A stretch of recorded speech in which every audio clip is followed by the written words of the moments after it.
ಮಾನ್ಯ ಮುಖ್ಯಮಂತ್ರಿಗಳು ಆದಂಥ ಸನ್ಮಾನ್ಯ ಶ್ರೀ ಸಿದ್ದರಾಮಯ್ಯ ಸಾಹೇಬ್ರೆ ಹಾಗೂ ಕರ್ನಾಟಕ ಸರ್ಕಾರದ ಕೃಷಿ ಸಚಿವರು ಆದಂಥ ಸನ್ಮಾನ್ಯ ಶ್ರೀ ಚಲುವರಾಯ ಸ್ವಾಮಿ ಸಾಹೇಬ್ರೆ, ನಾನು ಬಸವ ಕಲ್ಯಾಣದ ಶಾಸಕ ಶರಣು ಸಲಗರ್,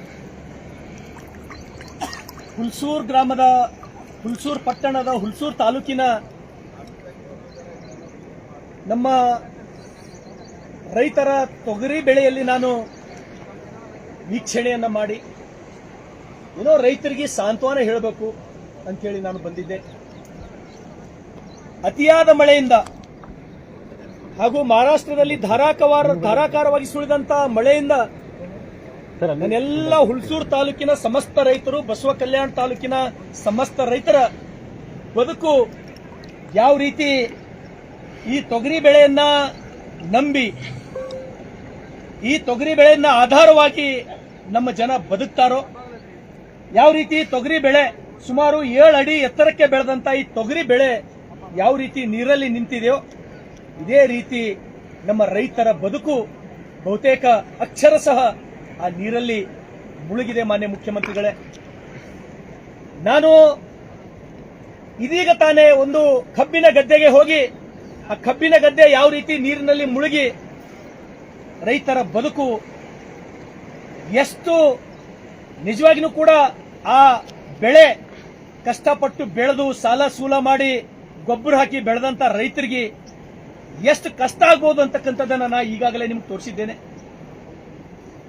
ಈ ಭಾಗದ ರೈತರು ಕಲ್ಯಾಣ ಕರ್ನಾಟಕ, ಉತ್ತರ ಕರ್ನಾಟಕ, ವಿಶೇಷವಾಗಿ ಬೀದರ್ ಜಿಲ್ಲೆ, ಕಲಬುರಗಿ ಜಿಲ್ಲೆ, ಯಾದಗಿರಿ ಜಿಲ್ಲೆ, ನಮ್ಮ ರೈತರ ಬದುಕು ಯಾವುದರ ಮೇಲೆ ಅವಲಂಬನೆ ಆಗಿದೆ ಅಂದ್ರೆ ಈ ತೊಗರಿ ಮೇಲೆ ಮಾತ್ರ.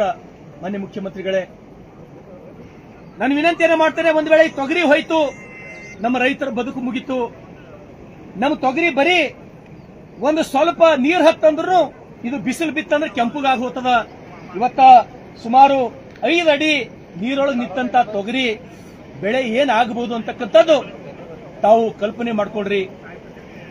ನಾನು ವಿನಂತಿಯನ್ನ ಮಾಡ್ತೇನೆ, ಒಳ್ಳೆ ಬೆಳೆ ಒಳ್ಳೆ ಮಳೆ ಆದ್ರೂ ಕೂಡ ನಮ್ಮ ರೈತರಿಗೆ ಕಷ್ಟ ತಪ್ಪಿದ್ದಲ್ಲ, ನಮ್ಮ ರೈತರಿಗೆ ಸುಖ ಇಲ್ಲ. ಈ ಭಾಗದ ರೈತರಿಗೆ ಒಳ್ಳೆ ಬೆಳೆ ಒಳ್ಳೆ ಮಳೆ ಆದ್ರೂ ಕೂಡ ಈ ಸಲ ಅತಿಯಾದ ಮಳೆಯಿಂದ, ವಿಪರೀತ ಮಳೆಯಿಂದ ರೈತರ ಬದುಕು ಬರಡಾಗಿದೆ.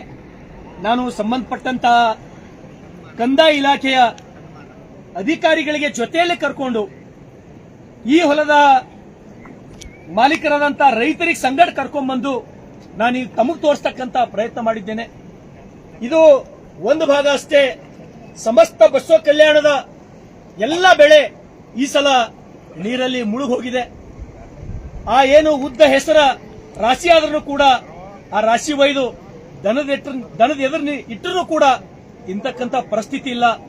ರೈತರು ಯಾವ ರೀತಿ ಬದುಕಬೇಕು, ರೈತರ ಮುಂದಿನ ಭವಿಷ್ಯ ಏನು, ನಾವು ರೈತರು ಮಾತೆತ್ತರ ರೈತ ಜೀವನಾಡಿ, ರೈತನಿಂದೆ ನಮ್ಮ ಬದುಕಂತೇಳಿ ನಾವು ಎಲ್ಲರೂ ರಾಜಕಾರಣಿಗಳು ಭಾಷಣ ಮಾಡ್ತಾ ಇದ್ದೀವಿ. ಮಾನ್ಯ ಮುಖ್ಯಮಂತ್ರಿಗಳೇ, ನಾನು ನಿಮ್ಗ ಈ ಭಾಗದ ಶಾಸಕನಾಗಿ, ಇಲ್ಲಿ ಒಬ್ಬ ಜವಾಬ್ದಾರಿ ವ್ಯಕ್ತಿಯಾಗಿ ನಾನು ವಿನಂತಿಯನ್ನು ಮಾಡ್ತೇನೆ.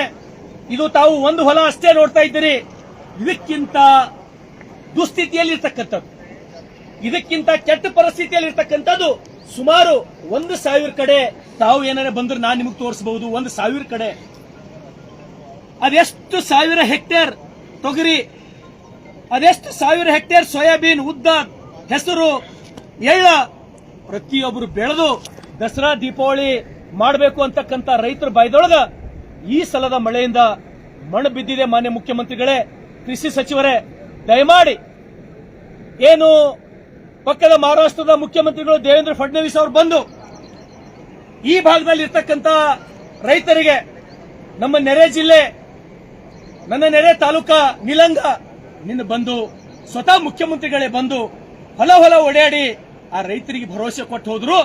2,000 ಕೋಟಿ ಪರಿಹಾರ ಕೊಡ್ತಕ್ಕಂಥ ಕೆಲಸ ಈ 2 ಜಿಲ್ಲೆಗೆ ನಾನು ಮಾಡ್ತೀನಿ ಅಂತ ಹೇಳಿ, ನೀವು ಪರಿಹಾರ ಎಷ್ಟು ಕೂಡ ನಂತರ ಅದು ತಾವು ಬರೇ ಬೆಂಗಳೂರಿಗೆ ಸೀಮಿತವಾಗದೆ, ನಿಮ್ಮ ಎಲ್ಲ ಮಂತ್ರಿಗಳು ಬೆಂಗಳೂರಿನ ಮಂತ್ರಿಗಳಾಗದೆ ಈ ಭಾಗಕ್ಕೆ ಅವ್ರು ಬರಲಿ, ಹೊಲ ಒಡೆಯಾಡಿ ನೋಡ್ಲಿ ರೈತರ ಪರಿಸ್ಥಿತಿ ಏನಾಗ್ಯದ. ನೀವು ನಿಜವಾಗಿ ನೋಡಿದ್ರೆ ಮಾತ್ರ ಗೊತ್ತಾಗ್ತದೆ.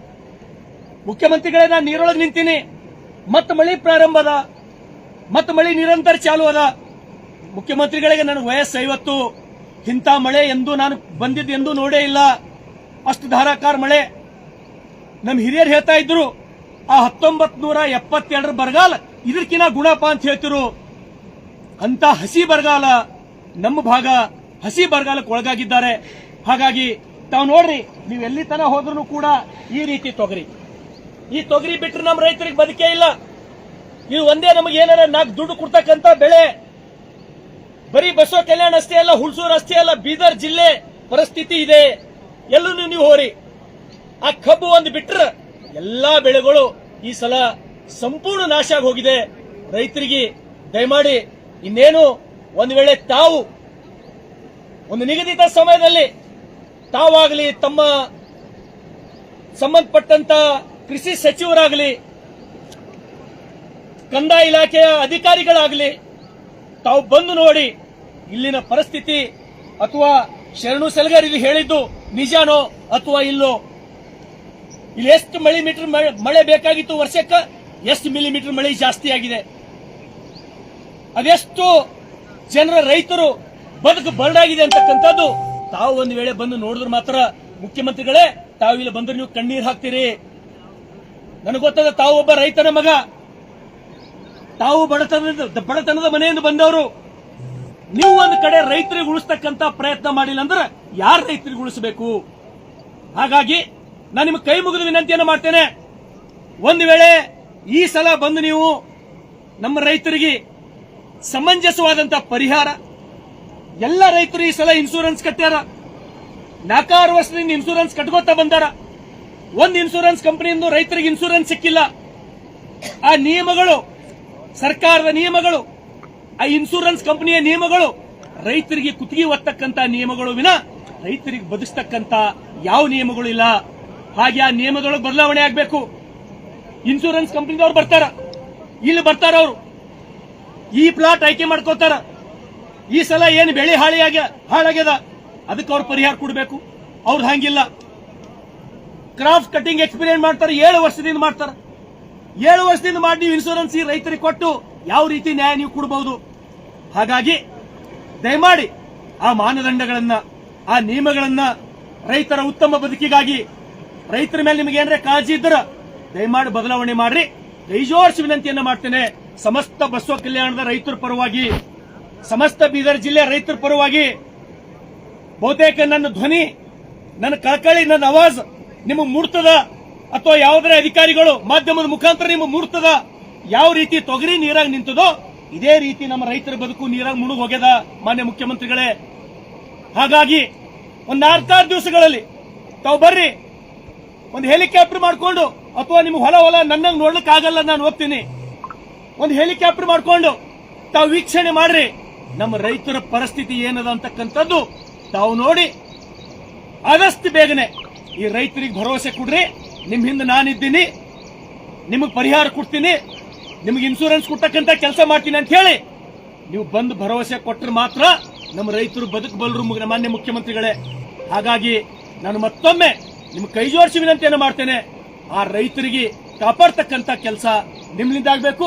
ನಾನು ಒಬ್ಬನೇ ಬಂದಿಲ್ಲ, ಇನ್ನೂ ಸಾಕಷ್ಟು ಅಧಿಕಾರಿಗಳು, ತಾಲೂಕ್ ಪಂಚಾಯತಿಯ ಕಂದಾಯ ಇಲಾಖೆಯ ಸಾಕಷ್ಟು ಅಧಿಕಾರಿಗಳು ಅವ್ರಿಗೆ ಒಳಗೆ ಬರಲ್ಲ ಅನ್ನೋ ಕಾರಣಕ್ಕೆ ಅವ್ರು ಬಂದಿಲ್ಲ. ನಾನೆಲ್ಲ ನನ್ನ ಟೀಮ್ ಜೊತೆ ಬಂದಿನಿ. ನಿಮ್ಗೆ ಕೈ ಮುಗಿತೀನಿ. ಆದಷ್ಟು ಜಲ್ದಿ ನನ್ನ ಧ್ವನಿ ನಿಮಗೆ ಕೇಳ್ತದ ಅಂತ ಹೇಳಿ ತಿಳ್ಕೊತೀನಿ. ನಾನು ಆದಷ್ಟು ಬೇಗನೆ ಇವತ್ತ ನಮ್ಮ ಕಂದಾಯ ಸಚಿವರಾದಂತ ಕೃಷ್ಣ ಬೈರೇಗೌಡರು, ಕೃಷಿ ಸಚಿವರಾದಂತ ಚಲುವರಾಯಸ್ವಾಮಿ ಅವ್ರಿಗೆ ಮುಂದೆ ಕಳಿಸ್ರಿ. ಇಲ್ಲಿನ ಪರಿಸ್ಥಿತಿ ಏನಾಗಿದೆ ನೋಡ್ರಿ. ಮತ್ತೆ ಧಾರಾಕಾರ ಮಳೆ ಈ ಭಾಗದೊಳಗೆ ಕಳೆದ ಸಲ ಮೇ ತಿಂಗಳದೊಳಗ ಪ್ರಾರಂಭ ಆದಂತ ಮಳೆ ಇವತ್ತಿಗೂ ಮಳೆ ಪ್ರಾರಂಭದ ಸತತ 5 ತಿಂಗಳಿಂದ ಮಳೆ. ಹಾಗಾಗಿ ಆದಷ್ಟು ಬೇಗನೆ ಬಂದು ಈ ರೈತರಿಗೆ ಭರವಸೆ ಕೊಟ್ಟು, ಒಂದು ಎಕರೆಗೆ ನಾನು ಜಾಸ್ತಿ ಕೇಳ್ತಾ ಇಲ್ಲ, ಒಂದು ಎಕರೆಗೆ ಒಂದು 25,000 ಕೊಟ್ಟರೆ ನಮ್ಮ ರೈತರು ನಿಟ್ಟುಸಿರು ಬಿಡಬಹುದು, ಬದುಕಬಹುದು, ಸರ್ಕಾರದ ಮೇಲೆ ಭರವಸೆ ಇಟ್ಕೋಬಹುದು. ತಾವೇನಾದ್ರೂ ಮಾನ್ಯ ಮುಖ್ಯಮಂತ್ರಿಗಳೇ ಈ ಸಲ ಬಂದು ರೈತರಿಗೆ ಪರಿಹಾರ ಕೊಡ್ತಕ್ಕಂತ ಕೆಲಸ, ಆ ಇನ್ಶೂರೆನ್ಸ್ ಕಂಪನಿಗಳಿಂದ ಇನ್ಸೂರೆನ್ಸ್ ಕೊಡ್ತಕ್ಕಂತ ಕೆಲಸ ತಾವೇನಾದ್ರೂ ಸಮರ್ಪಕವಾಗಿ ಮಾಡಿದ್ರ ನನ್ನ ಭಾಗದ ರೈತರಿಗೆ ತಾವು ದೇವರ ಕಾಣ್ತೀರಿ ಮಾನ್ಯ ಮುಖ್ಯಮಂತ್ರಿಗಳೇ. ಹಾಗಾಗಿ ನಿಮ್ಗ ಸಮಸ್ತ ರೈತರ ಪರವಾಗಿ ನಾನು ವಿನಂತಿಯನ್ನ ಮಾಡ್ತೇನೆ, ತಾವು ಆದಷ್ಟು ಬೇಗನೆ ಬಂದು ನನ್ನ ರೈತರಿಗೆ ನ್ಯಾಯ ಕೊಡಿಸ್ತಕ್ಕಂತ ಕೆಲಸ ನಿಮ್ಮಿಂದ ಆಗಲಿ.